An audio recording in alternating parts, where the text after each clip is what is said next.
কেমন দয়ালু আল্লাহ! একজন মূর্তি পূজক সারাটা জীবন মূর্তির পূজা করত, সনাম সনাম বলে ডাকতো। হঠাৎ করে একদিন ভুল কমে আমার মালিককে সমাদ বলে ডাক দিয়েছে। সমাদ কার নাম? কুল হুয়াল্লাহু আহাদ আল্লাহুস সামাদ। এর যুবক সন্তান ওই মূর্তি পূজক আল্লাহকে যখন সামাদ বলে ডাক দিয়া ফেললেন, আল্লাহ তাআলা বলে লাব্বাইকা ইয়া আব্দি, এরে আমার গোলাম বল বল, কেন আমাকে ডাকলি? ওই গুনাহগার মূর্তি পূজক চিন্তায় পড়ে গেল, এত বছর হয়ে গেল আমি আমার খোদাকে ডাকলাম, একটা বারো আমার খোদা আমার সারাটা দিল না। আজকে আমি ভুল কমে কার ডাক দিলাম, কে যেন আমার ডাকে সারা দিতেছে। ওই মূর্তি পূজকটা দ্বিতীয়বার আবার ইচ্ছা করে ডাক দেয়। সমাদ বলে ডাক দেওয়ার পর আল্লাহ তাআলা বলে লাব্বাইকা ইয়া আব্দি, এরে আমার গোলাম বল বল, কেন আমাকে ডাকছো? আল্লাহ তাআলার ফেরেশতারা ডাক দিয়া বলে ও দয়ার মালিক, আপনার কত গোলাম আপনাকে ডাকে, আপনি সারা দেন না, কিন্তু আপনার মূর্তি পূজক সারাটা জীবন মূর্তির পূজা করত, আজকে ভুল ক্রমে আপনাকে ডাক দিছি। আল্লাহ তাআলা ডাক দিয়া বলে এরে ফেরেশতাদের দল, তোরা কি জানো সে সব সময় ওই মূর্তিটাকে আমি আল্লাহর সাথে শরীক করত, কিন্তু একটা দিনও মূর্তি তার জবাব দিতে পারে না। আজকে যদিও ভুল ক্রমে আমি আল্লাহকে ডাক দেয়, আজকে যদি আমি আর তার ডাকের সাড়া না দেই, তাহলে আমার মধ্যে আর মূর্তির মধ্যে সে পার্থক্যটা বুঝতে পারবে না। এরে যুবক সন্তান, আমার রব এমন একজন রব, আমার রব এমন একজন দয়ার আল্লাহ। এই যে মুয়াজ্জিন আযান দেয়, আযান দেওয়ার পরও কেমন অন্যায় কাজে লিপ্ত হয়ে গেছো। আল্লাহ তাআলা চিন্তা করে আমার বান্দাটা ফজরে আসলো না, মনে হয় যোহরে আমাকে আসিয়া ডাক দিবে। এরে বান্দা, যখন তুমি যোহরেও আসো না, আল্লাহ তোমার দিকে তাকাইয়া থাকে। এরে যুবক সন্তান, তারপরে অন্যায় কাজে লিপ্ত হয়ে গেছো, এই জন্য সময় আছে মাওলার আযাবের ভয়টা অন্তরে ঢুকাইয়া নাও। আল্লাহর আযাবের ভয়টা অন্তরে ঢুকাইয়া নিজের জীবনটাকে সুন্দর করে নাও। যদি আল্লাহর ভয় অন্তরে থাকতো, কখনো মানুষ অন্যায় কাজে লিপ্ত হতে পারত না। যদি আল্লাহর ভয় অন্তরে থাকতো, কখনো আল্লাহর ওয়াদা তারা ভঙ্গ করতে পারত না, আল্লাহর আদেশকে অমান্য করতে পারত না। আল্লাহ বলেন এর ঈমানদারের দল, তোমরা আমি আল্লাহকে ভয় করো। আমি আল্লাহ এত দয়া করিয়া মায়া করিয়া ঈমান নামক দৌলতটা আমি দান করলাম। এই ঈমান নামক দৌলত দেওয়ার পর আমি আল্লাহ তোমাদেরকে জানাইয়া দেই, তোমাদের এই ঈমানকে কেড়ে নেওয়ার জন্য একজন শত্রু লেগে আছে। সেই শত্রুর মোকাবেলা করার জন্য তোমরা আমি আল্লাহর হুকুম পালন করো।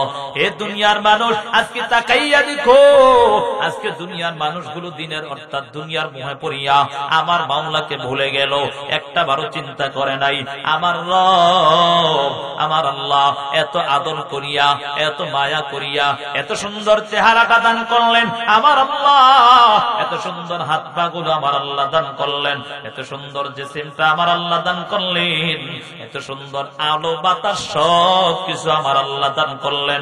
আমার আল্লাহ পারতেন তোমার চেহারাটার টুকটুগুলো সামনের দিকে দিয়া তোমার জবানটাকে পিছনের দিকে আমার আল্লাহ পারতেন কি পারতেন না?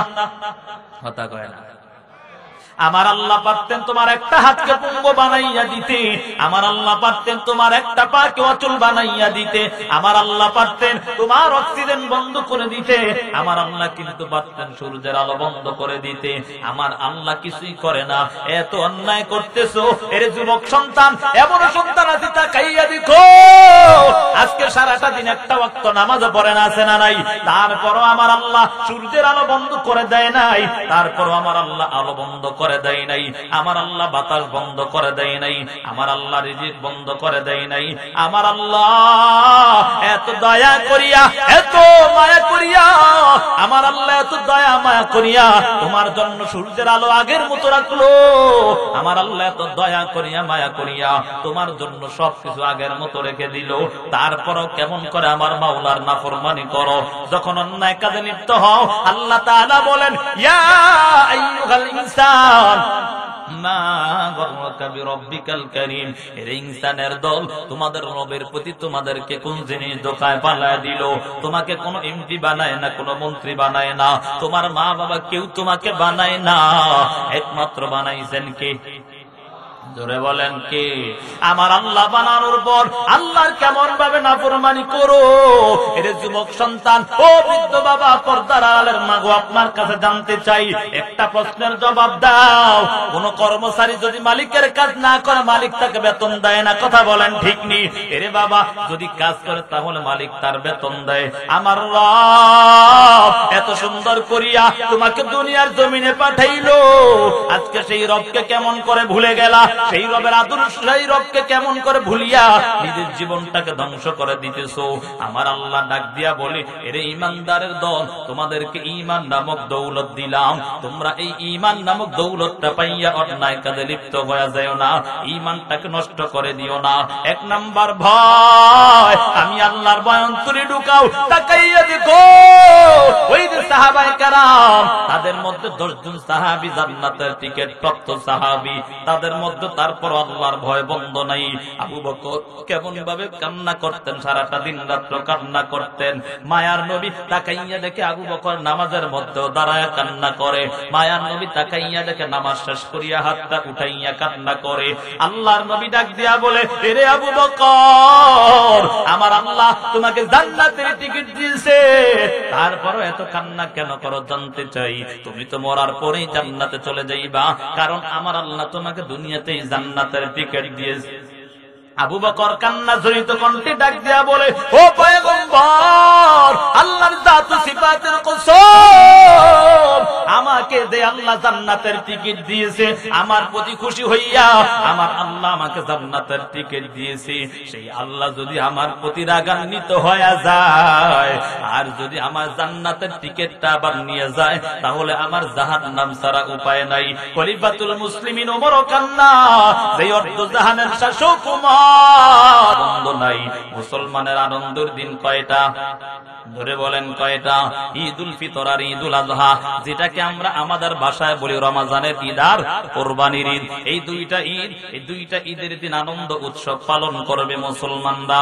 ঈদের নামাজ আদায় করবে, ঈদগাহে গিয়ে ঈদের নামাজ আদায় করিয়া মানুষের সাথে মোলাকাত করিয়া নিজের আনন্দটা প্রকাশ করে দিবে। খলিফাতুল মুসলিমিন ঈদের দিন আনন্দ, সব সাহাবায়ে কেরাম মিলিয়া আনন্দ উৎসব পালন করার জন্য ঈদগাহে আসলো নামাজ আদায় করার জন্য।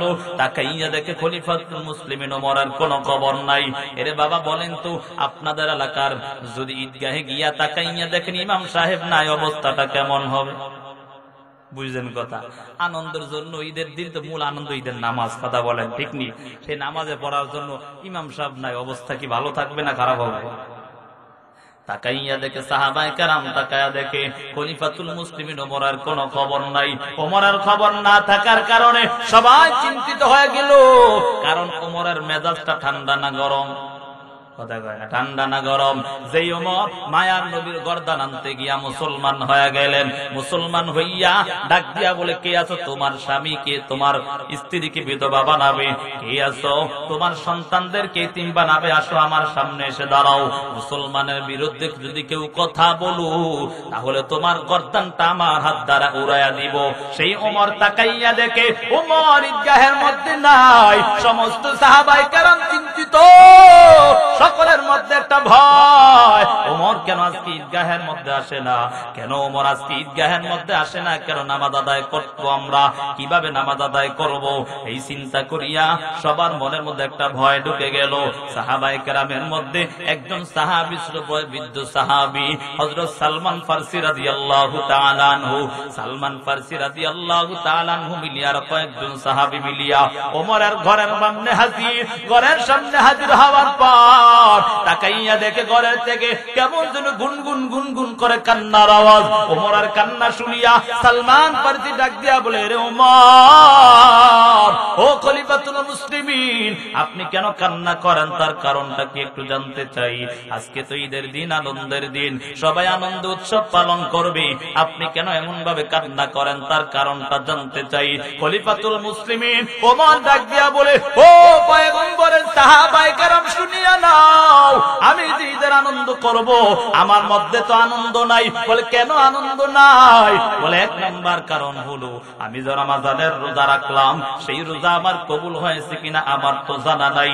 আমার মালিক আল্লাহ যদি ডাক দিয়া বলে আরে উমর রমজানের রোজা রাখলি, সেই রোজা আমি আল্লাহর কাছে পৌঁছায় না, আমি আল্লাহর কাছে কি জবাব দিব? আমি যে রমজানে কোরআন তেলাওয়াত করলাম সেই তেলাওয়াত আমার কবুল হয়েছে কিনা আমার তো জানা নাই। আমার আল্লাহ যদি ডাক দিয়া বলে আরে উমর তুমি যে রমজানে কোরআন তেলাওয়াত করলা সেটা আমি আল্লাহর কাছে পৌঁছায় না, তখন আমি আল্লাহর কাছে কি জবাব দিব? ওমর ডাক দিয়া বলে ও সাহাবায়ে কেরাম শুনিয়া নাও, আমি যে রমজানে তারাবিহের নামাজ আদায় করলাম সেই তারাবিহের নামাজ আদায় করেছি। আমার আল্লাহ যদি ডাক দিয়া বলি এরে ওমর তুমি যে রমজানে তারাবিহের নামাজ আদায় করেছো সেই নামাজ আমি আল্লাহর কাছে পৌঁছায় না, আমি কি জবাব আমি আমার মালিকের কাছে দিব? এমন শুধু কান্না আর কান্না। পয়গম্বরের সাহাবী উসমানের চোখও কান্না। যে উসমান কবর দেখলে এত কান্না করতেন, জান্নাত জাহান্নামের ভয়ের কথা শুনলে এত কান্না করতেন না। সাহাবায়ে কেরাম প্রশ্ন করলেন ও উসমান বলো তুমি কেন কবর দেখলে এত কান্না করো, অথচ জান্নাত জাহান্নামের বয়ান শুনলে এত কান্না করো না? উসমান ডাক দিয়া বলে এর সাহাবায়ে কেরাম শুনিয়া নাও, মায়ার নবী বয়ানের মধ্যে বলেছে বলে কবর নাকি প্রথম ঘাটি, এই কবর যদি পার হইয়া যায় আমার পরকাল সব সহজ হয়ে যাবে, আর কবরের মধ্যে যদি ধরা খাইয়া যায় আমার জন্য পরকাল বড় কঠিন হয়ে যাবে। এরে যুবক সন্তান ও পর্দার আড়ালের মা গো, এ বৃদ্ধ বাবা আজকে কেমন করে অন্যায় করতেছো? আল্লাহর আযাবের ভয়টা অন্তরে ঢুকাও, সাহাবায়ে কেরামের মতো ভয় অন্তরে ঢুকায়া নাও।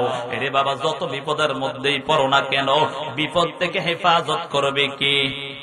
জোরে বলেন কে? আল্লাহ তাআলা পবিত্র কোরআনে 28 নম্বর পারায় সূরা তালাকের মধ্যে আল্লাহ জানায়া দেন ওয়া মাইয়াত্তাকিল্লাহা ইয়াজআল লাহু মাখরাজা ওয়া ইয়ারযুকুহু মিন হাইসু লা ইয়াহতাসিব। এই দুনিয়ার মানুষের দল শুনিয়া নাও, আমার আল্লাহ তাআলা ঘোষণা দিয়া জানায়া দেয় যত বিপদের মধ্যেই পড়ো না কেন যদি আল্লাহর ভয় অন্তরে থাকে আমার আল্লাহ তোমাকে বিপদ থেকে হেফাজত করবে। সুবহানাল্লাহ।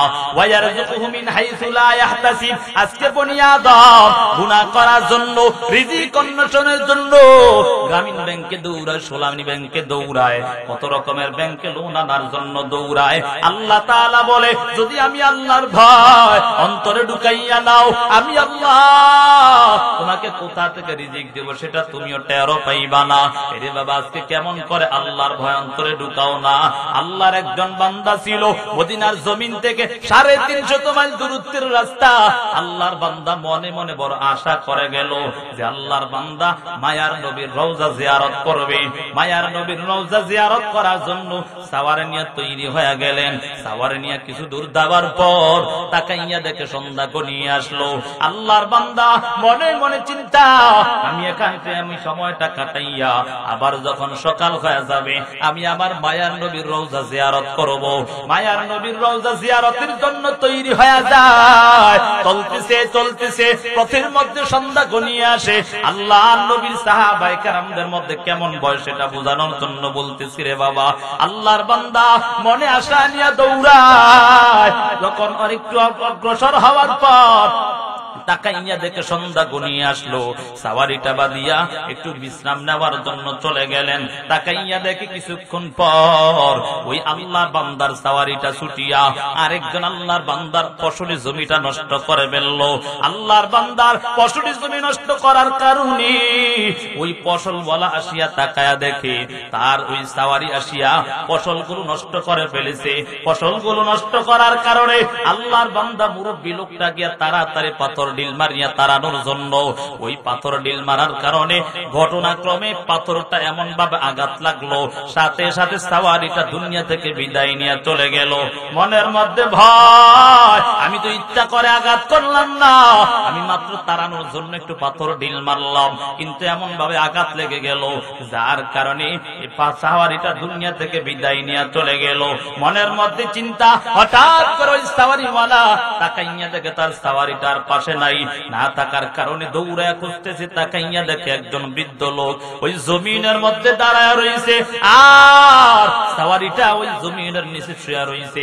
দৌড়ে গিয়ে হাজির হয়ে গেল, দৌড়ে হাজির হয়ে বলে, এরে চাচা বলো কেন ওই সাওয়ারিটা আমার কে আঘাত করেছে আর কে মেরেছে একটু জানতে চাই। বৃদ্ধ লোকটা ডাক দিয়া বলে, হে যুবক সন্তান, আমি তোমার সাওয়ারিটাকে ইচ্ছা করে আঘাত করি নাই, আমার ফসলগুলো নষ্ট করার কারণে তোমার সাওয়ারিটাকে একটু ঢিল মেরেছিলাম, কিন্তু হঠাৎ করে আঘাত লাগিয়া তোমার সাওয়ারিটা দুনিয়া থেকে বিদায় নিয়েছি। যুবক সন্তানের রক্ত গরম, যুবক সন্তান রাগান্বিত হইয়া ওই যুবক সন্তান বৃদ্ধ লোক কেমন ভাবে ধাক্কা দেওয়ার কারণে হার্ট অ্যাটাক করে বৃদ্ধ লোকটাও দুনিয়া থেকে বিদায় নিয়ে চলে গেল।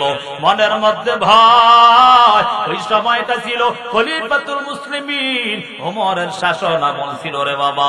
মনের মধ্যে একটা চিন্তা, যদি আজকে আমি এখান থেকে চলে যাই আমাকে কেউ দেখবে না, কিন্তু একজন দেখবে, তিনার নামটা কি? মনের মধ্যে চিন্তা নিয়া একবার দাঁড়ায় রইছে, আর একবার চিন্তা করে নাকি এখান থেকে চলে যাব। বলে না না, আমি ওমরের বিচার থেকে বাঁচতে পারলাম, আমার আল্লাহর কাঠগড়ার থেকে বাঁচার কোনো আমার সুযোগ নাই। এই চিন্তা করিয়া যুবক সন্তান বৃদ্ধ লোকের পাশে দাঁড়ায় রইল। তাকাইয়া দেখে কিছুক্ষণ পর ওই বৃদ্ধ লোকের দুই সন্তান আসিয়া তাকাইয়া দেখে তার বাবা মৃত্যু হয়ে গেছে, অর্থাৎ জমিনের মধ্যে শুয়ে রয়েছে। দুইটা সন্তান ডাক দিয়া বলে, এর যুবক সন্তান বলো আমার বাবাকে কে আঘাত করেছে আর কে মেরেছে একটু জানতে চাই।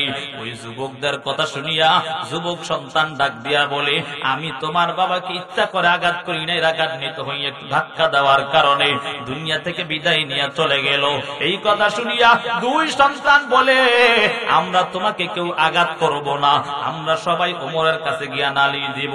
ওই যুবকের মনের মধ্যে ভয়, কারণ চিন্তা ঢুকে গেল, মন যদি শুনিয়া পেলে তাহলে আমার আজকে দুনিয়ার থাকা হবে না, কারণ কসসের বিরুদ্ধে আবার বিপরীত কসস করতে হবে। এই চিন্তা করিয়া যুবক সন্তানটাকে নিয়ে ওমরের দরবারে হাজির হয়ে গেল। ওমরের দরবারে হাজির হওয়ার পর ওমর ডাক দিয়া বলে, হে যুবক সন্তানরা বলো কেন আমার কাছে আসলে একটু জানতে চাই। যখন ঘটনা বিস্তারিত ভাবে খুলে বললেন, ওই যুবক সন্তানকে তখন ফাঁসির হুকুম দিয়া দিলেন, মৃত্যু দিয়া দিন, অর্থাৎ মৃত্যুদণ্ড জারি করে দিলেন। এমত অবস্থায় যুবককে ডাক দিয়া বলে, যুবক সন্তান বলো তোমার কোন শেষ কোন ইচ্ছা আছে কিনা? এমন হয় না, বুঝেন কথা, কিন্তু মৃত্যুদণ্ড দিলে বলে না আপনার কোন শেষ ইচ্ছা আসেনি, যদি থাকে তো বলেন আপনার সে আশাটা পূরণ করতে পারে কিনা। এমন হয় কি হয় না? যুবককে ডাক দিয়া বলে, যুবক সন্তান বলো তোমার কোন শেষ ইচ্ছা আসেনি? বলে আছে। বলে কি ইচ্ছা? বলে আমি একটু বাড়ি যেতে চাই। আচ্ছা বলেন তো, বাড়ির যদি এমন সুযোগ দেখে কি আর আসবো? আমগো বাঙালি হইলে তো ইন্ডিয়া ফালায় যেতে, কথা বলেন ঠিক নি? হ্যাঁ, যুবক এই কথা বলছে। ওমর বলে, অন্য এটা বাদ দিয়ে অন্য কিছু আছে না সেটা বলো। বলে এটার বাদ দেওয়ার অন্য কোন ইচ্ছা নাই। এদিক দিয়ে বলে না, কেন যাইবা? বলে আমার বাসার মধ্যে কিছু ঋণ করে আসছিলাম, সেই ঋণ নিয়ে যদি আমি মারা যাই, আল্লাহ তাআলা হাসরের ময়দান আমাকে ডাক দিয়া এবং তাকে ওই ঋণ ওয়ালার তার পরিশোধ করতে হবে, এজন্য চাচ্ছিলাম তার ঋণটা পরিশোধ করার জন্য। কথা কিন্তু সত্য, যদিও মতলব সময় খারাপ তো হতে পারে, কথা বলেন ঠিক নি? কালিমাতু হক্কিন উরিদা বিহাল বাতিল, কথা সত্য মতলব খারাপ, কথা বলেন ঠিক না বেঠিক? এমন হয় না মাঝে মাঝে? এই চিন্তা করে ওমর বলে, কথা তো ঠিক আছে, যদি আবার ফালায়া যাও এই অবস্থা কি আবার কি করব? হ্যাঁ, এই চিন্তা হয়ে গেছে। সবাই ডাক দিয়া বলে, না এই সুযোগ দেওয়া যাবে না, ফলায়া যাইতে পারে। ওমর ডাক দিয়া বলে, এমন কোন সুযোগ নাই, বাসায় যাওয়ার কোন সুযোগ নাই। বলে যদি সুযোগ না থাকলে আমার আর কোন চাওয়া নাই। এদিক দিয়া তাকাইয়া দেখে সব সাহাবায়ে কেরাম তাকাইয়া দেখতে পায় যুবকটা মনে মনে কেমন যেন একটু কষ্ট নিয়ে রইছে। এদিক দিয়ে একজন সাহাবী আবু যর গিফারি রাদিয়াল্লাহু তাআলা আনহু, নবীর খাদেম ছিলেন হযরত আবু যর গিফারি রাদিয়াল্লাহু তাআলা আনহু, ডাক দিয়া বলে, ও পয়গম্বরের সাহাবী উমর, আপনি যদি আমাকে একটু অনুমতি দেন তাহলে আমি আপনার কাছে কিছু কথা বলতে চাই। বলে কি কথা? আপনি বলে দেন। দেন, বলে যদি আপনি আমাকে হুকুম দেন তাহলে আমি তার জামিন হইয়া আমি তাকে তার বাসায় যাওয়ার জন্য দিতে পারি। এই কথা বলার পর ওমর ডাক দিয়া বলে, রে আবু যর গিফারি শুনো, তুমি কি বলতেছো একটু কি বুঝতে পারো কিনা? যদি এই যুবক সন্তান না আসে তাহলে কিন্তু তোমাকে ফাঁসির কাস্টে ঝুলানো হবে।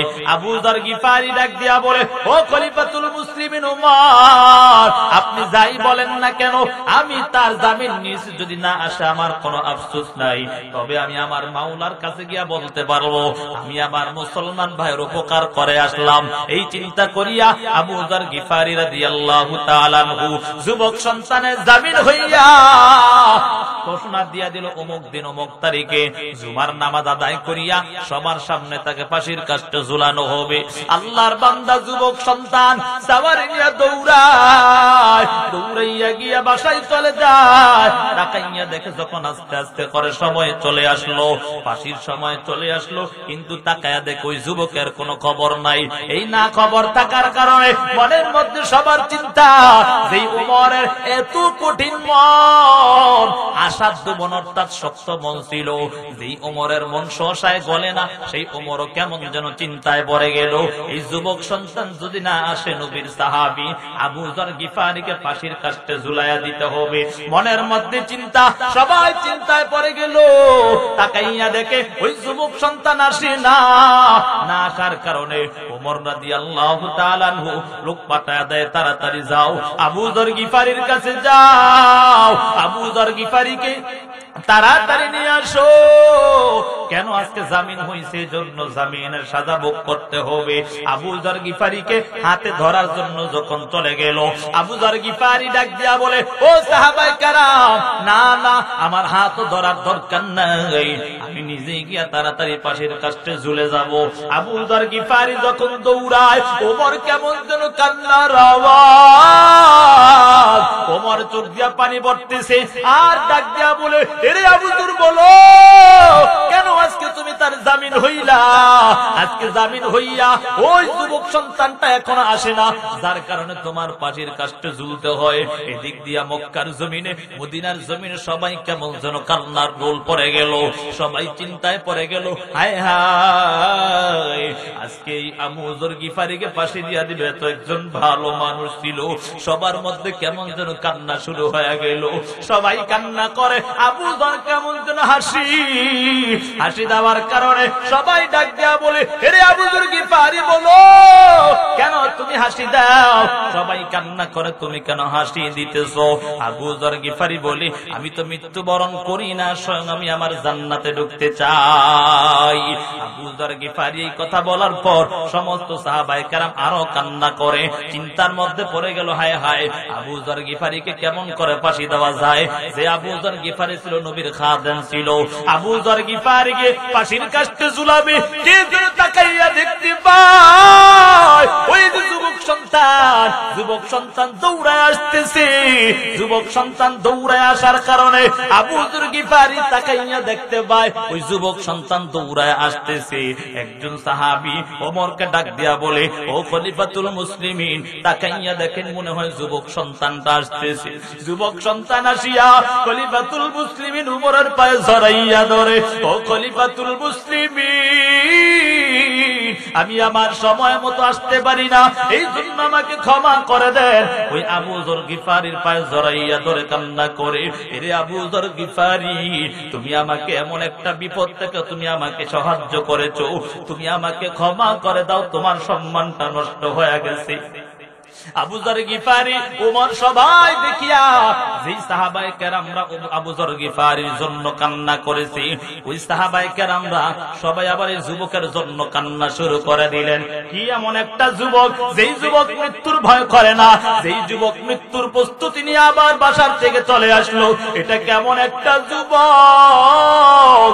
মনে মনের মধ্যে সবার চিন্তা ঢুকে গেল। ওই যে বৃদ্ধ লোকটা মারা গেল, তার দুইটা সন্তান তাকাইয়া তাকাইয়া এই হালত গুলো দেখতেছি। এই হালত গুলো দেখার পর দুইটা সন্তান হঠাৎ করে ডাক দিয়া বলে, ও খলিফাতুল মুসলিমিন, আল্লাহর জাত সিফাতের কসম, আমরা বুঝতে পারছি যুবক সন্তানটা ইচ্ছা করে আমার বাবাকে মারে না। আমরা আজকে থেকে 2 ভাই নয়, আজকে থেকে আমরা 3 ভাই হয়ে গেলাম। সুবহানাল্লাহ। আল্লাহ কোরআনের মধ্যে বলে, ওয়া মাইয়াত্তাকিল্লাহা ইয়াজআল লাহু মাখরাজা, যারা আল্লাহর ভয় অন্তরে ঢুকাবে আল্লাহ তাআলা সে যতই বিপদের মধ্যে পড়ুক না কেন আল্লাহ তাকে হেফাজত করবে। এই যুবক সন্তানের মনে ভয় ছিল, আমি ওমরের কাছ থেকে বাঁচতে পারবো, কিন্তু হাসরের ময়দানে আমি আমার আল্লাহর কাঠগড়ে দাঁড়াতে হবে। এই জন্য যুবক সন্তান এখনো সময় আছে, তওবা করে নাও, আল্লাহর আযাবের ভয়টা ঢুকাইয়া নিজের জীবনটাকে সুন্দর বানায় নাও। এর যুবক সন্তান একটাবারও চিন্তা করো নাই এই দুনিয়ার আগুন তো কিছু না, এই দুনিয়ার আগুন থেকে 70 গুণ বেশি জাহান্নামের আগুন। ওই জাহান্নামের আগুন তাপ লাগা মাত্র কলিজা পর্যন্ত ভুনা হয়ে যাবে। একটাবারে কি চিন্তা করো নাই এই দুনিয়ার আগুন লাগা মাত্র বাড়িঘর সব জলে পড়ে সারকার হয়ে যায়। ওই যে ঢাকার জমিনে কাউরান বাজারে আগুন লাগিয়া এত মজবুত মজবুত প্রাসাদ ধ্বংস হয়ে গেল। ওই যে বঙ্গবাজারে আগুন লাগিয়া এত মজবুত মজবুত প্রাসাদ গুলো ধ্বংস হয়ে গেল। আপনাদের গাউসিয়া মার্কেটের মধ্যে আগুন লাগিয়া সবকিছু জলে পড়ে সারকার হয়ে গেল।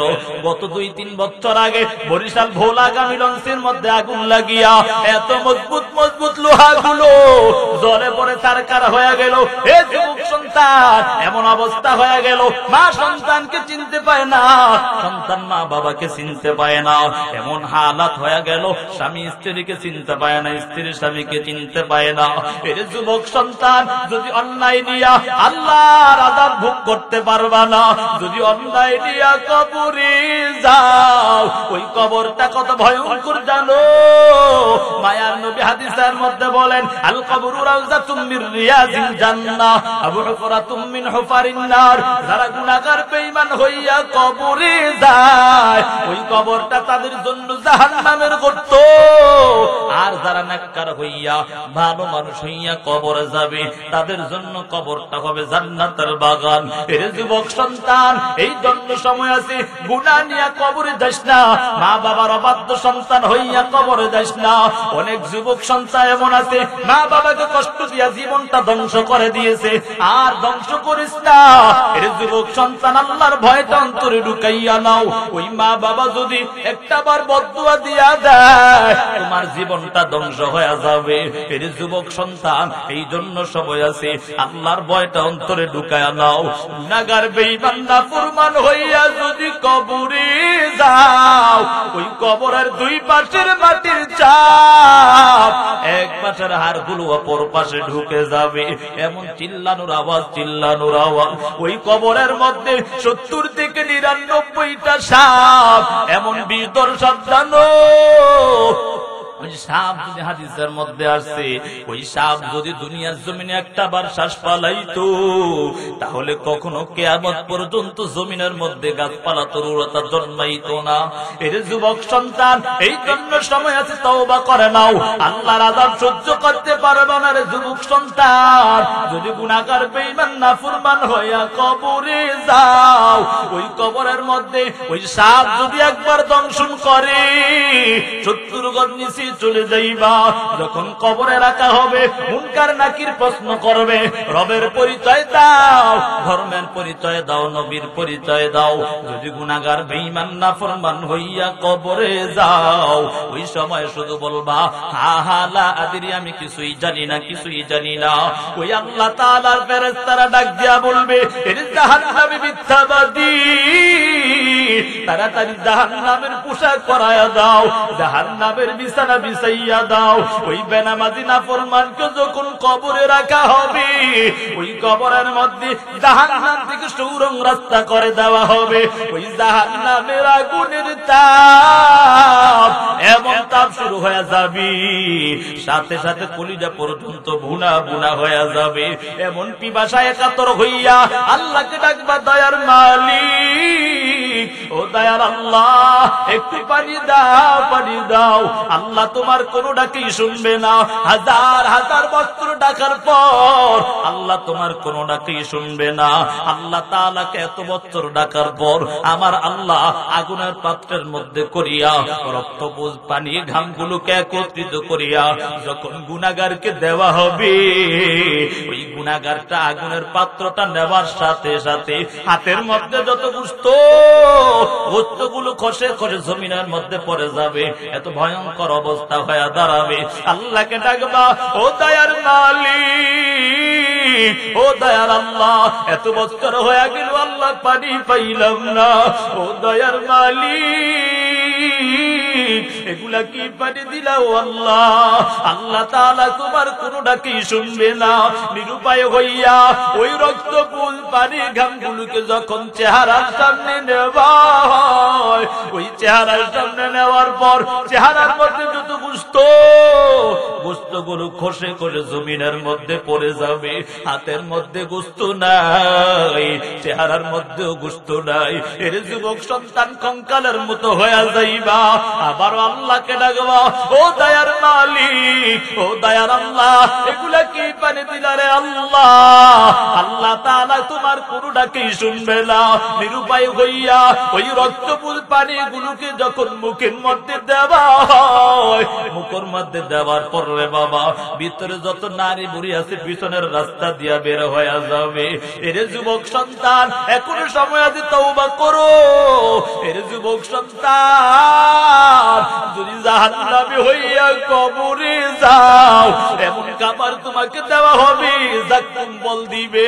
ক্ষুধার যন্ত্রণায় ওই কাঁটাযুক্ত জাক্কুম বলটা যখন মুখে দেওয়া হবে, এমন কাঁটাযুক্ত বল হওয়ার কারণে গলার নিচেও যাবে না, উপরে উঠবে না, শুধু কেমন যেন হা হা করে আওয়াজ দিবারে বাবা। তারপর আল্লাহ তোমার আর কোন ডাকেই শুনবে না। এই জন্য যুবক সন্তান আর অন্যায় করো না। কত রকমের অন্যায় করতেছো আজকে, মায়ের ভয় করিয়া, বাবার ভয় করিয়া, আত্মীয় স্বজনের ভয়টা করিয়া রাত্র গভীর বেলা দরওয়াজাটা আটকাইয়া দিয়েছো। দরওয়াজাটা আটকাইয়া ওই কানে হেডফোন লাগাইয়া ঘুমাইছো। দুনিয়ার জমিনে তোমাকে কেউ দেখে না, কেউ দেখে না, কিন্তু একজন দেখে, তিনি হলেন কে? জোরে বলেন, তিনি কে? এর যুবক সন্তান, আজকে তুমি তোমার মায়ের ভয় করিয়া দরজাটা আটকাইয়া দিয়েছো, তুমি তোমার বাবার ভয় করিয়া দরওয়াজাটা আটকাইয়া দিয়েছো। এমন অবস্থার মধ্যে দরওয়াজাটা আটকাইয়া কানে হেডফোন লাগাইয়া ঘুমাইছো। এই অবস্থায় যদি আজরাইল এসে হাজির হয়ে যায়, মায়ার নবী হাদিসের মধ্যে বলেন, তাহিয়াউনা কামা তামুতুন ওয়া তামুতুনা কামা তাহিয়াউন। মায়ার নবী হাদিসের মধ্যে জানায় দেন, হে আমার উম্মতের দল, শুনিয়া নাও, শুনিয়া নাও, তোমার দুনিয়ার মধ্যে চলন যেমন হবে, মরণও কিন্তু তেমন হবে। মরণ তোমার যেমন হবে, তোমার হাসরও কিন্তু তেমন হবে রে বাবা। এই জন্য যদি গুনাহগার, বেঈমান, নাফরমান হয়ে কবরে যাও, বড় ভয়ঙ্কর অবস্থা হয়ে দাঁড়াবে। আমার রব কিন্তু দয়ার মালিক, আমার আল্লাহর মতো দয়াময় কেউ নেই রে যুবক সন্তান। আল্লাহ শুধু বারবার তাকায় থাকে কখন আল্লাহর কাছে ক্ষমা চাইবা। আবার রব এমন একজন রব, যখন আল্লাহকে গুনার কথা স্মরণ করিয়া ডাক দিবা, আমার আল্লাহ তোমার ওই চোখের পানি গালের নিচে আসার আগে আগে তোমার জীবনের অন্যায় গুলো মাফ করে দিবে। এর যুবক সন্তান, আবার রব কেমন রব জানো? কেমন দয়ালু আল্লাহ। একজন মূর্তি পূজক সারাটা জীবন মূর্তির পূজা করত, সনাম সনাম বলে ডাকতো। হঠাৎ করে একদিন ভুল কমি আমার মালিককে সমাদ বলে ডাক দিয়েছে। সমাদ কার নাম? কুল হুয়াল্লাহু আহাদ আল্লাহুস সামাদ। এর যুবক সন্তান, ওই মূর্তি পূজক আল্লাহকে যখন সামাদ বলে ডাক দিয়া ফেললেন, আল্লাহ তাআলা বলে, লাব্বাইকা ইয়া আব্দি, এরে আমার গোলাম, বল বল, কেন আমাকে ডাকলি? ওই গুনাহগার মূর্তি পূজক চিন্তায় পড়ে গেল, এত বছর হয়ে গেল আমি আমার খোদাকে ডাকলাম, একটা বারো আমার খোদা আমার সারাটা দিল না। আজকে আমি ভুল কমে কার ডাক দিলাম, কে যেন আমার ডাকে সাড়া দিতেছে। ওই ওই মূর্তি পূজকটা দ্বিতীয়বার আবার ইচ্ছা করে ডাক দেয়। সমাদ বলে ডাক দেওয়ার পর আল্লাহ তাআলা বলে, লাব্বাইকা ইয়া আব্দি, রে আমার গোলাম বল বল, কেন আমাকে ডাকছো? আল্লাহ তাআলার ফেরেশতারা ডাক দিয়া বলে, ও দয়ার মালিক, আপনার কত গোলাম আপনাকে ডাকে, আপনি সাড়া দেন না, কিন্তু আপনার মূর্তি পূজক সারাটা জীবন মূর্তির পূজা করত, আজকে ভুল ক্রমে আপনাকে ডাক দিছি। আল্লাহ তাআলা ডাক দিয়া বলে, এর ফেরেশতাদের দল, তোরা কি জানো সে সব সময় ওই মূর্তিটাকে আমি আল্লাহর সাথে শরীক করত, কিন্তু একটা দিনও মূর্তি তার জবাব দিতে পারে না। আজকে যদিও ভুল ক্রমে আমি আল্লাহকে ডাক দেয়, আজকে যদি আমি আর তার ডাকের সাড়া না দেই, তাহলে আমার মধ্যে আর মূর্তির মধ্যে সে পার্থক্যটা বুঝতে পারবে না। এর যুবক সন্তান, আমার রব এমন একজন রব, আমার রব এমন একজন দয়ার আল্লাহ। এই যে মুয়াজ্জিন আযান দেয়, আযান দেওয়ার পরও কেমন অন্যায় কাজে লিপ্ত হয়ে গেছো। আল্লাহ তাআলা চিন্তা করে, আমার বান্দাটা ফজরে আসলো না, মনে হয় যোহরে আমাকে আসিয়া ডাক দিবে। এরে বান্দা, যখন তুমি যোহরেও আসো না, আল্লাহ তোমার দিকে তাকাইয়া থাকে। এরে যুবক সন্তান, তারপরে অন্যায় কাজে লিপ্ত হয়ে গেছো। এই জন্য সময় আছে, মাওলার আযাবের ভয়টা অন্তরে ঢুকাইয়া নাও। আল্লাহর আযাবের ভয়টা অন্তরে ঢুকাইয়া নিজের জীবনটাকে সুন্দর করে নাও। ওরে মা বোনের দল, আজকে কত অন্যায় করেছো, স্বামীর সম্পদ নষ্ট করে দিয়েছো, আল্লাহর আযাবের ভয়টা তোমার মধ্যে নাই। মায়ার নবী একদিন ঘরে বসে বসে কান্না করে, কন্যা ফাতেমা তাকাইয়া দেখে মায়ার নবী কান্না করে। মায়ার নবীর কান্না দেখিয়া কন্যা ফাতেমা ডাক দিয়া বলে, আব্বা জান বলো, তুমি কি তোমার বাবা মায়ের কথা স্মরণ হয়েছে? বলে, না না, নাকি আমার মা হযরত খাদিজার কথা স্মরণ হয়ে গেছে।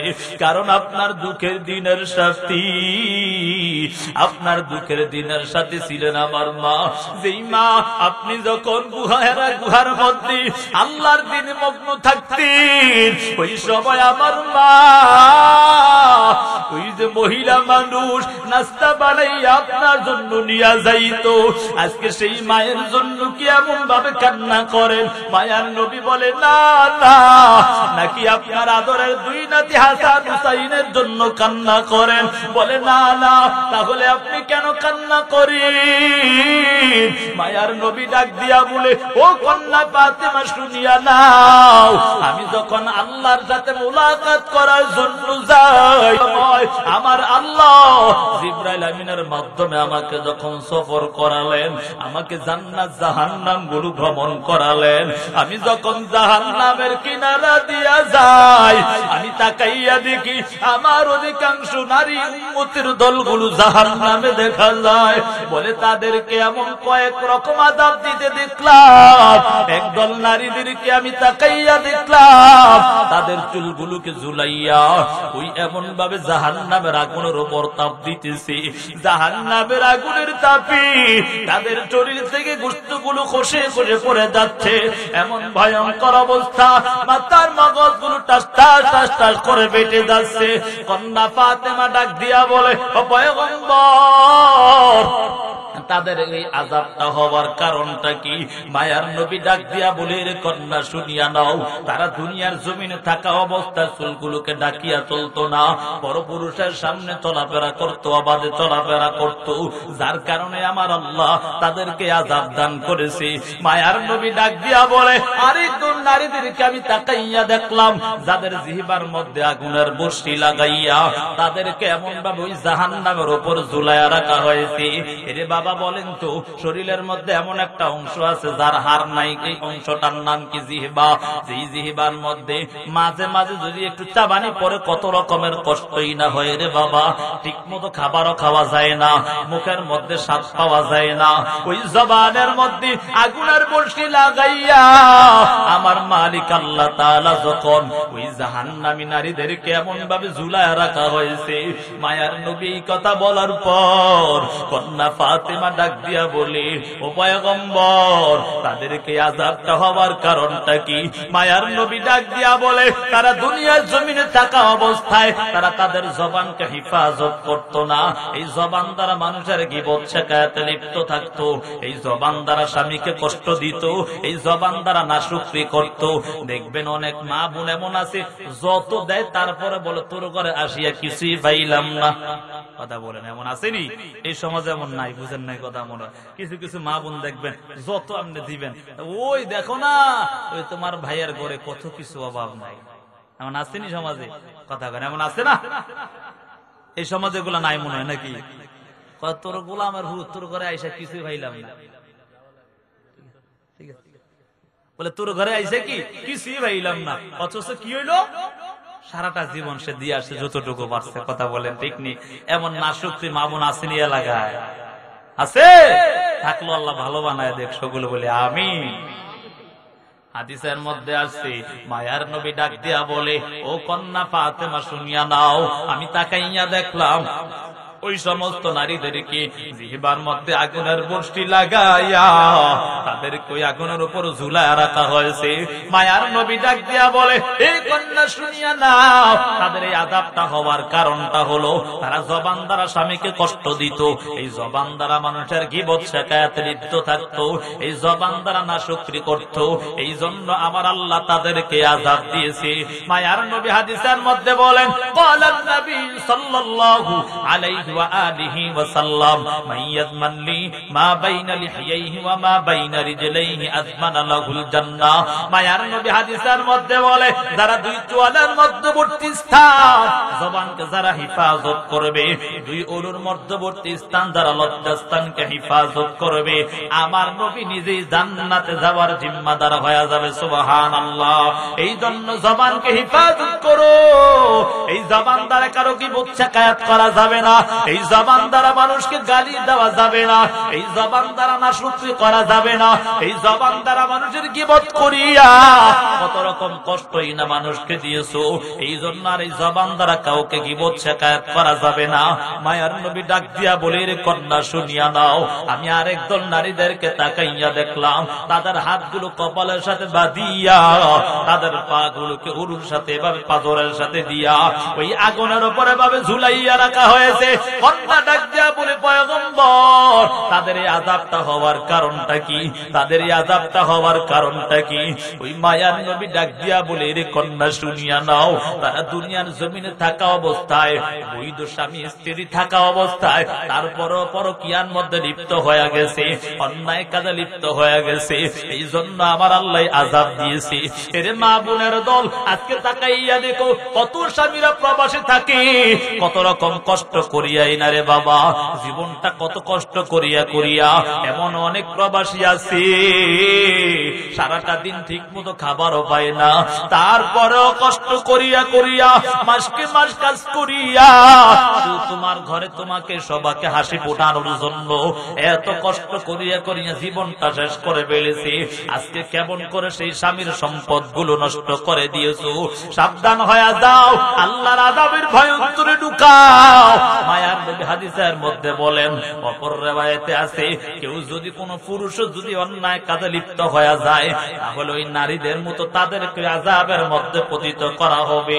এই জন্য বাবা সাবধান হয়ে যাও, আল্লাহর আযাবের ভয়টা অন্তরে ঢুকায় নাও। এখনো সময় আছে, কান্না করো। আল্লাহ তাআলা বলেন, ফালিয়াদহাকু কলিলান ওয়া লিয়াবকু কাসীরা, কম কম হাসো, বেশি বেশি করে কান্না করো। কারণ রে যুবক সন্তান, ওই আযাব আমি আর তুমি সহ্য করতে পারবা না। তাকাইয়া দেখো 9,30,00,000 মাইল দূরে সূর্য, ওই সূর্যের তাপ আমার আর তোমার সহ্য হয় না। এমন ভয়ঙ্কর অবস্থা জানো, এখন তো 12টা মুখ দ্বারাও তাপ দেয় না, উল্টো পিঠ দ্বারা তাপ দেয়, তারপরও তোমার আর আমার সহ্য হয় না। চৈত্র মাসের রোদের তাপে আমাদের শরীরের কালার পরিবর্তন হয়ে যায়। এরে যুবক সন্তান, এই বৃদ্ধ বাবা, পর্দার আড়ালের মা গো, হাতে ধরিয়া পায়ে ধরিয়া বলে যায়, আর অন্যায় করো না, আর মা বাবাকে কষ্ট দিয়া নিজের জীবনটাকে ধ্বংস করে দিও না। আল্লাহর আযাব বড় ভয়ঙ্কর। আল্লাহ তাআলা হাসরের ময়দানে ওই সূর্যটাকে এক হাত বা আধা হাত উপরে নিয়ে আসবে। আল্লাহ তাআলা বলবে, এর সূর্য তোর 12টা মুখ দ্বারা তাপ দেওয়া আরম্ভ করে দাও। সূর্যের তাপে জমি তামা তামা হয়ে যাবে।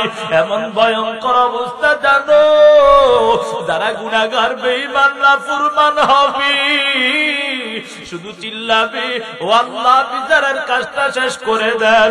এর যুবক সন্তান, ও বৃদ্ধ বাবা, আজকে সন্তানদের জন্য কত কিছুই না করলা, অথচ সেই সন্তান তোমার যদি কোনো কাজে না আসে কি লাভ তোমার হবে?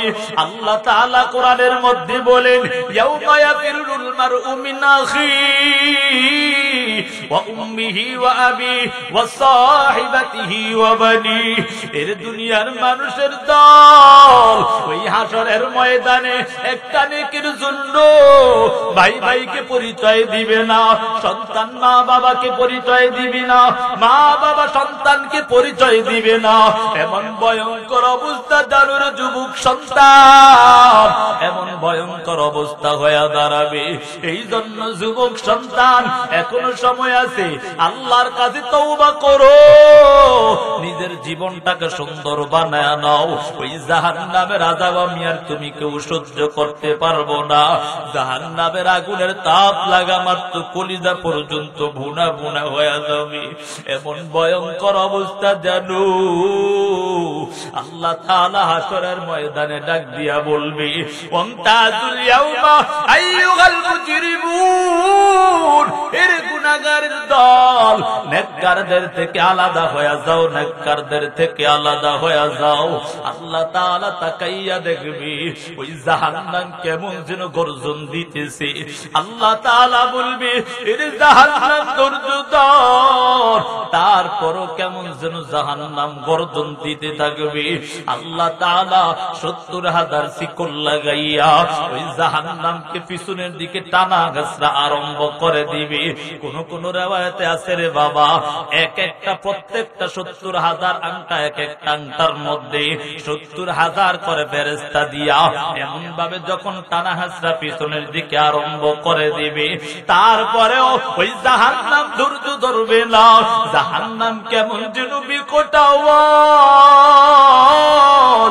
এমন বিকট আওয়াজে ওই হাসরের ময়দান থরথর থরথর করে কাঁপতে থাকবে। আল্লাহ তাআলা বলবে, এর জাহান্নাম ধৈর্য ধর। আল্লাহ তাআলা বলবে, এর জাহান্নাম আমি একটু বিচারের কাজটা শেষ করে নেই, ধৈর্য ধর। তারপরও জাহান্নামের বিকট আওয়াজে কেমন যেন ওই হাসরের ময়দান থরথর করে কাঁপতে থাকবে। এমন ভয়ঙ্কর অবস্থা হয়ে দাঁড়াবে। আল্লাহ তাআলা দেখবে ওই সময় জাহান্নাম তারপর আওয়াজ বন্ধ করবে না। আল্লাহ তাআলা সাথে সাথে ওই জাহান্নামকে থামানোর জন্য কিছু পানি আনিয়া ছিটা দিয়া দিলেন। ফেরেশতারা ডাক দিয়া বলে, ও দয়ার মালিক, ও দয়ার আল্লাহ, এগুলা কোন পানি দিলা রে আল্লাহ? যেই পানি দেওয়ার কারণে জাহান্নাম দ্রুত বেগে পিছনের দিকে দৌড়ায়। ও আল্লাহ, এতক্ষণ পর্যন্ত 70,000 শিকল লাগাইয়া তারপরও জাহান্নাম ধরে রাখতে পারলাম না।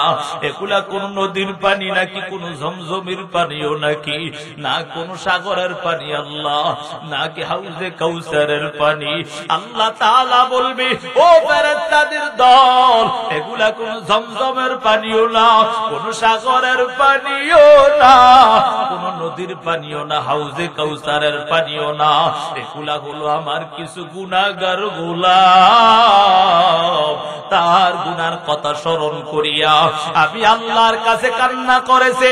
এই জন্য আমি আল্লাহ ওই কান্নার পানিগুলো বৃথা দেই না, যার কারণে আমি আল্লাহ ওই পানিগুলোকে জমা রাখিয়া আমি জাহান্নামের গায়ে যখন ছিটা দিলাম, সাথে সাথে জাহান্নাম দ্রুত বেগে পিছনের দিকে দৌড়াইতেছে। এই জন্য যুবক সন্তান, এখনো সময় আছে, মাওলার ভয়ে কান্না করো।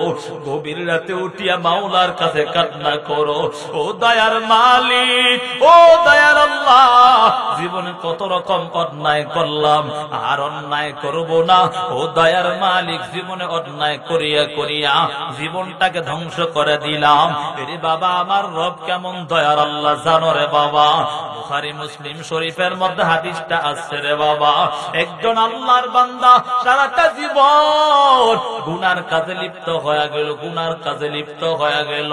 আল্লাহর বান্দা মৃত্যুর আগে আগে মনের মধ্যে চিন্তা ঢুকে গেল, হায় হায় আমি জীবনটা গুনায় কাটাইলাম, এই গুনাহ নিয়ে কবরে গেলে জাহান্নাম ছাড়া আমার উপায় নাই।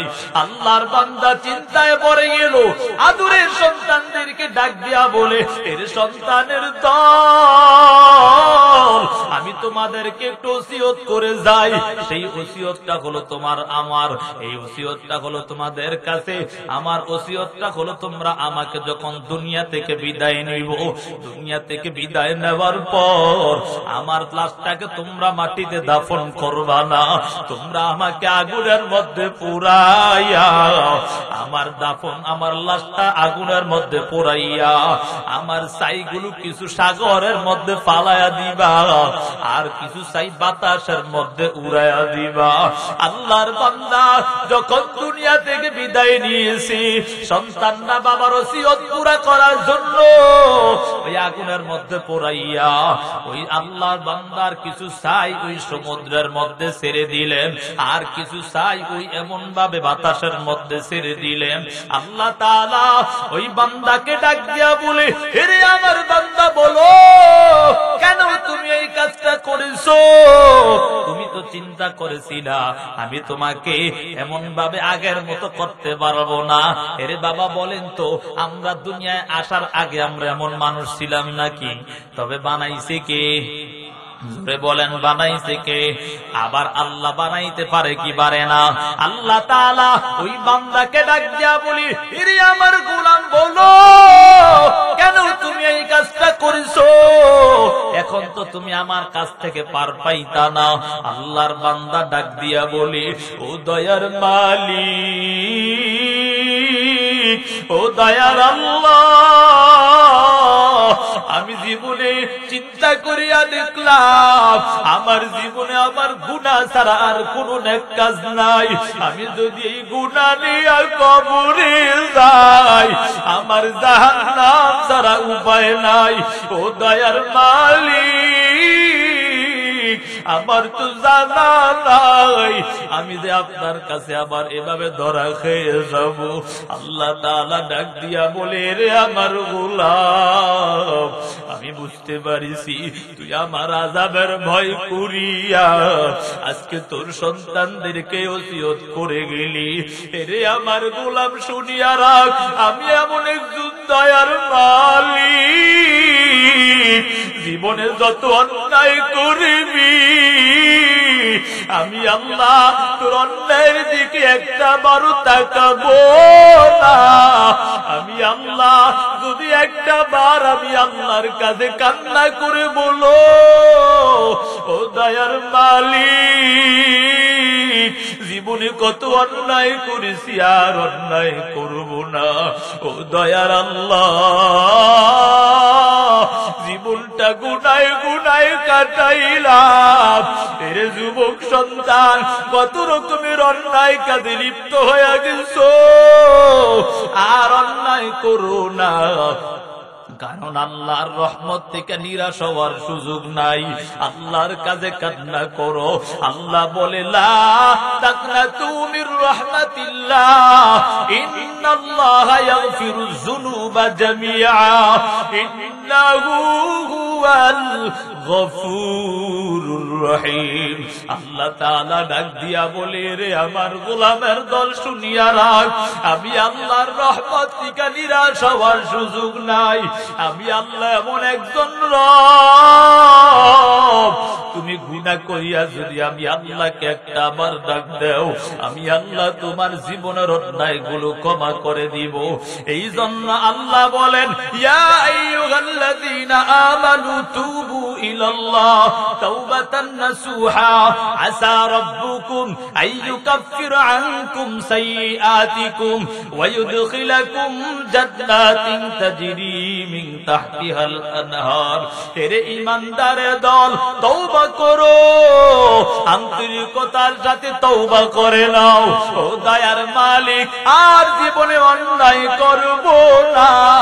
এরে যুবক সন্তান, এখন থেকে যদি তওবার উপর মজবুত হয়ে চলতে পারো রে বাবা, আমার আল্লাহ কেমন দয়ালু আল্লাহ, তোমাকে এমন জান্নাত দান করবে যেই জান্নাতের তলদেশে মধুর নহর প্রবাহিত হয়, শরাবের নহর প্রবাহিত হয়। হে যুবক সন্তান, যেই জান্নাতের তলদেশে দুধের নহর প্রবাহিত হয়, এত শান্তি, এত শান্তি, যেই জান্নাতে যাওয়ার পর আর কোনো পেরেশানি থাকবে না। এই যে যুবক সন্তান, আমার আল্লাহ এমন জান্নাত দান করবে যেই জান্নাতে যাওয়ার পর যা ইচ্ছা তোমার তাই তুমি নিতে পারবা। এই যে যুবক সন্তান, সবচেয়ে বড় পাওয়া কোন জিনিসটা রে বাবা?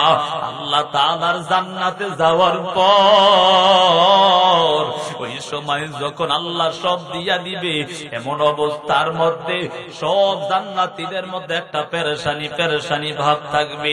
ডাক দিয়া বলবে, কিসের জন্য যেন একটা পেরেশান লাগে, কি যেন মনে হয় পাই না। ওই সময় ওই জান্নাতীরা উলামায়ে কেরামদেরকে ডাক দিয়া বলবে, আমরা সব পাইছি, মনে হয় কি যেন পাই না।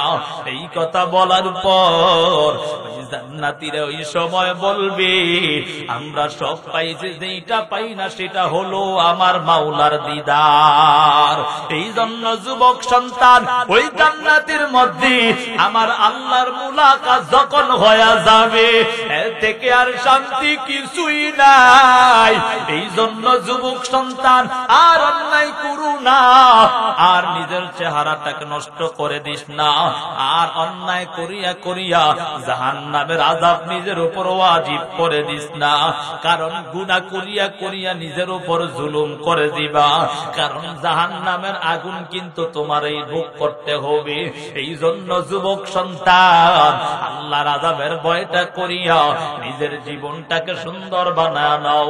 জীবনে কত রকমের অন্যায় করেছো, যেই মা বাবাকে এত কষ্ট করিয়া তোমাকে লালন পালন করেছে, আজকে সেই মা বাবাকে কেমন ভাবে কষ্ট দাও, একটা বারো চিন্তা করলা না? যেই মা 10 মাস 10 দিন গর্ভে ধারণ করে যে সন্তান জানো, সেই মায়ের উদরে আসার পর তোমার স্বাভাবিক মায়ের চলাফেরা বন্ধ হয়ে গেল, তোমার মায়ের স্বাভাবিক খাবার দাবার বন্ধ হয়ে গেল। এর যুবক সন্তান, এই জন্য সময় আছে তওবা করে নাও, আর জীবনে অন্যায় করব না, আর জীবনে মা বাবার সাথে অন্যায় আচরণ করব না, আর জীবনে নামাজ ছাড়ব না, আর জীবনে উলামায়ে কেরামদের বিরুদ্ধে যাব না, আর জীবনে কোরআনের বিরুদ্ধে যাব না। এখন যদি নিয়ত হয়, দুটো হাত আমার আল্লাহকে দেখাইয়া দাও, ও আল্লাহ কবুল করে নেন।